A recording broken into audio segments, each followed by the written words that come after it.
Yes. When you drive a motorcycle doesn't stand alone. So you have to make a balance. So sometimes, somehow, people maybe have some accident. So the education and training is very important. When you see a lot of the market penetration of motorcycles, usually Honda is not alone. Yamaha, other players are there. So education, just to starting from like teaching children on the street. Also, we built the school, let them train even after they get the license. The street safety is very, very important. So we want to make sure they enjoy our products as well as they enjoy their riding skills. And we will stretch to a motorcycle to automobile, but this is one of our policy to have a joy with the customer. Joy with selling our cars, enjoy to see them enjoying our cars. So that's a policy. And school kids, this is very important, which interesting to me because I was not really aware for this recently, until very recently. But they really kept it high. They didn't really put any Honda name, but school discipline program, they use a Honda and a motorcycles. You have to make a balance. You have to really discipline yourself to go outfield. And school programs really go planned well with their products, but it's not really a product oriented. This is really a try to help the society with our products, which is just to return our profit to the society, and that's really happened in the United States, and it was well accepted. Thank you, Nick. Governments. You've worked with governments in the 60 countries that you've lived and worked in the past 10 years. Do you? I know you said there's a level of arrogance from the IP holders and the CSR. Company or companies that invest in CSR in the countries that I do this and therefore you shall. Do you think that it is indeed a moral imperative for governments to protect you so that you can continue to work in those countries and contribute more to the CSR programs that you have? Is there a relationship? Sorry, I think what I was alluding to was I've been in cases where sometimes the IP owner, nothing about corporate social responsibility, the IP owner is almost demanding that it's the law says this, you must do that. And you see at some of the training sessions, you can almost see the customs people, they aren't endearing themselves. It's almost like, we expect you to do it, the law says it, but without giving them a justification to understand that the benefits to the local economy, why they're helping. And I think it's also an important thing to understand that those customs officers are consumers. Their wives or their husbands or people will go and buy products.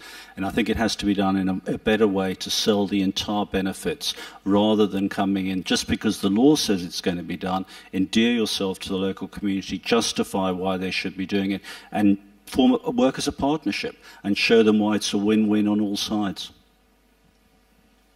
Louise, before we go on to, I hope you're preparing your questions. We have an excellent panel here, so don't let them go away without giving you all the answers. Louise. Yes. I don't know what specific area you want me to address, but while the panelists were talking, I was recalling a training incident we had in India a couple of years ago for judges. We had 25 countries. And somehow the most remarkable presentation to these judges were incidentally a colleague of Nick from India. And it was really so enlightening to see how the judges took the information which was given to them, that counterfeiters would go in and make a counterfeit copy of a 1 rupee sachet shampoo, thereby depriving the poorest of the poor even from a good quality product which is so cheap, made specially to service these people who cannot afford more.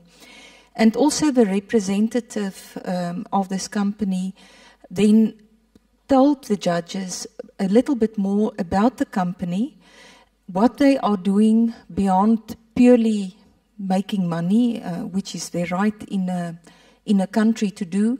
And somehow it dawned upon these judges that one should look at the bigger picture, and that it is very important also through the judicial system to take into account what companies are doing in investing in countries.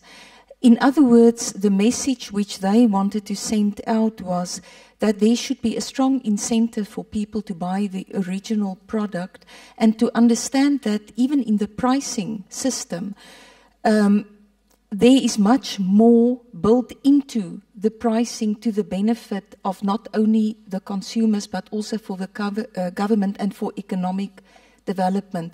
And this is also something which Nick said many times. The officials in training courses are not fully aware as to why they have to do something. And this is maybe also an element which we should emphasize in our training, is to really make the government and the officials understand what is the bigger picture on a long term in a relationship between the government and the investors. Yes, Lucy. So I have, I guess, a question to Louise is, but should that message be initiated by the rights holders or the governments? Because the message is going to be much better received if it's from the government. So the governments first have to recognize that, and then send that message all the way down to their customs authorities. Because again, going back to trust, there's a natural mistrust between me as a rights holder saying yes and you know. I mean, again, it's a good message in identifying how governments actually lose revenue as an example. But that message, I think, is better delivered by the government itself, but the government obviously has to make that recognition before it can sends that message. So, how do we initiate that? How do we initiate governments or encourage governments to understand that message, to deliver it? Maybe we should ask government. Yes, I am indirectly. If I may be permitted, that's the point when I said about government social responsibility. It is in our interest to create that environment, to send that message out, listen, we are law-abiding people, and therefore we have to set the highest standards, and indeed the world will set its own standards eventually. We must be part of that and early and become leaders in that. So it'll be a natural magnet for investment because you feel protected. It's as simple as that. I don't think we should ever overcomplicate simple issues. Good environment creates, fertile ground for investment. End of story. Thank you for that. Thank you. I'll open to the floor. Do we have any questions, please? I would hope we do have.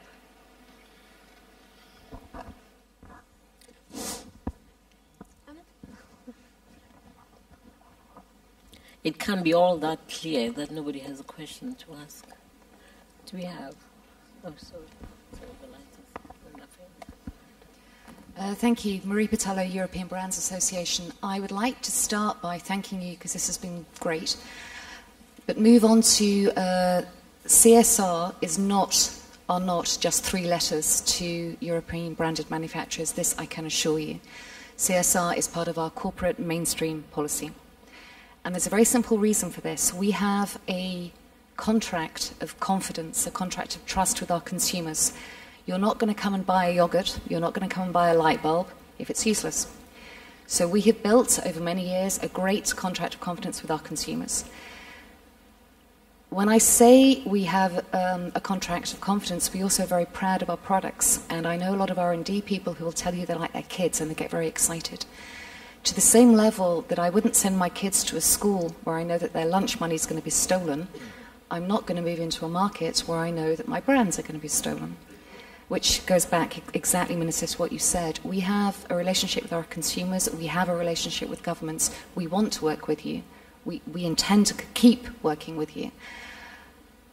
But to bring this back to the point of the actual conference, brand holders, brand rights manufacturers, we're in this for the long haul. Sustainability isn't a word to us. It's otherwise we go out of business. It's the environment, it's our staff, it's the way that we treat people, everything that you can bring within sustainability. Counterfeiters couldn't care less. Thank you. Thank you very much. I don't know if anybody wants to react. Do we have another question, please?